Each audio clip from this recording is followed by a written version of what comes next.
प्यारे दोस्तों, total vacancy के यूट्यूब चैनल पर आप सभी का बहुत बहुत स्वागत है। आज के इस वीडियो के माध्यम से बिहार स्वास्थ्य विभाग नई बहाली को लेकर के आप सभी को अपडेट देने वाले हैं। अखबारों के माध्यम से एक बहुत ही इंपॉर्टेंट अपडेट निकल कर आ रहा है जो कि मैं आप लोगों को बताने वाला हूं। साथ ही में सम्राट चौधरी जी ने अपडेट दे दिए हैं कि बिहार में 10 लाख सरकारी नौकरी आपको देखने को मिलेगा। साथ ही में स्वास्थ्य विभाग में भी बम्पर वैकेंसी आप सभी को देखने को मिलेंगे। अब बात करने वाले हैं कि कौन कौन सी वैकेंसीज आप सभी को देखने को मिलेगा। तो सबसे पहले एक इंपॉर्टेंट अपडेट देना चाहता हूं, ये आज के आपको अखबार में ये अपडेट देखने को मिल जाएगा। उसके बाद जो सम्राट चौधरी ने आश्वासन दिए हैं उसका ऑफिशियली वीडियो क्लिप भी मैं आप सभी को दिखाने वाला हूं। तो सबसे पहले यहां पर देख सकते हो जीएमसीएच में जरूरत 400 नर्सों में सिर्फ 55 जीएनएम कार्यरत हैं। एक बहुत ही बड़ा आंकड़ा यहां पर दिया गया है कि 400 नर्स की जरूरत है, जहां पर कि एएनएम जीएनएम सभी होने चाहिए और इसमें केवल 55 जीएनएम कार्यरत हैं। इससे आप समझ सकते हो कि स्थिति क्या है अस्पतालों की, जहां पर 40 जूनियर आप कह सकते हो 40 जूनियर डॉक्टर्स के भरोसे 500 मरीजों का इलाज हो रहा है। ये स्थिति बहुत ही बड़ा है दोस्तों। यहाँ पर जैसा कि पढ़ सकते हो, बिना तैयारी के मेडिकल कॉलेज का उद्घाटन, ओपीडी इमरजेंसी में इंडोर नहीं हुआ शिफ्ट, 200 की जगह पर सिर्फ 7 अस्थायी डॉक्टर।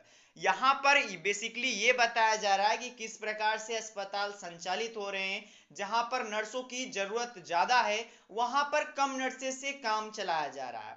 बेसिकली यहाँ पर वैकेंसीज की भारी कमी है दोस्तों। और ये तो केवल एक आप कह सकते हो मेडिकल कॉलेज या फिर जीएमसीएच का है, ऐसे ऐसे भरमार आपको देखने को मिल जाएंगे। यहाँ पर भी आप अपडेट देख सकते हो, ये बिहार का अपडेट है और बिहार के सरकारी अस्पताल की स्थिति है जो कि आप समझ सकते हो। जहां पर अगर आप देखिएगा तो जितना पद कार्यरत है उससे ज्यादा रिक्तियां हैं, यानी कि करीबन 80 to 90% सीटें बिहार में पैरामेडिकल के खाली ही चल रहे हैं।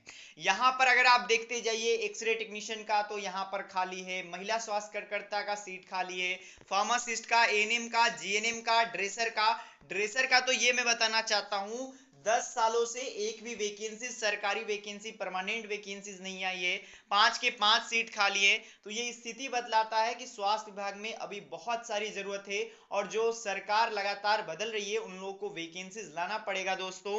बाकी लास्ट में आप लोग जो सम्राट चौधरी नई बहाली को लेकर के अपडेट दिए हैं वो आप लोग देख लीजिए। धन्यवाद है आपका। और अब शुरुआत करेंगे पटना से, जहां पर बीआईए एक्सो का आयोजन किया गया, जिसमें अब डिप्टी सीएम सम्राट चौधरी पहुंचे हैं। जहां पर डिप्टी सीएम सम्राट चौधरी ने एक बड़ा बयान दिया है। उन्होंने कहा कि बिहार सरकार 2024 चुनाव से पहले तकरीबन 10 लाख सरकारी नौकरी देगी, 94 लाख लोगों को रोजगार दिया जाएगा। तेजस्वी यादव सत्ता से बाहर चले गए हैं, तब उन्हें अधिकारी की जो मनमानी है वो अब याद आ रही है।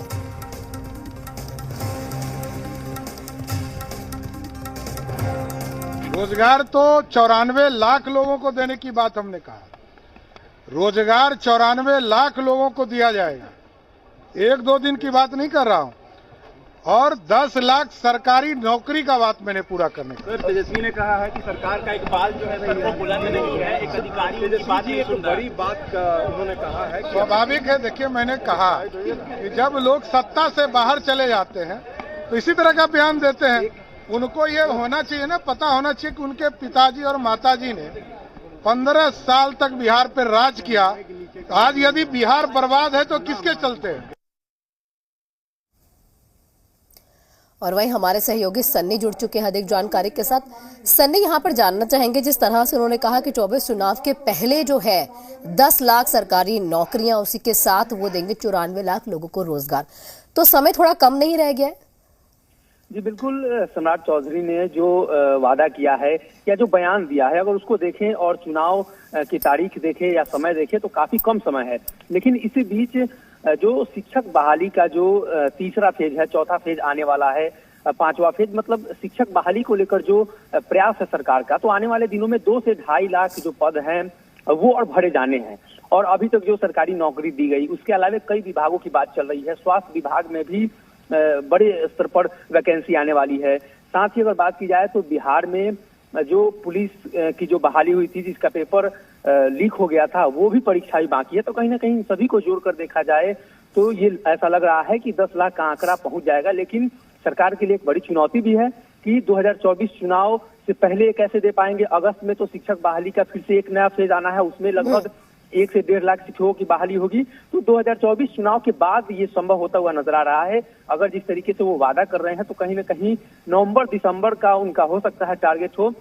अभी जो वर्तमान स्थिति है इसमें लगभग 3 से 3.5 लाख अभी तक बहालियां हुई हैं।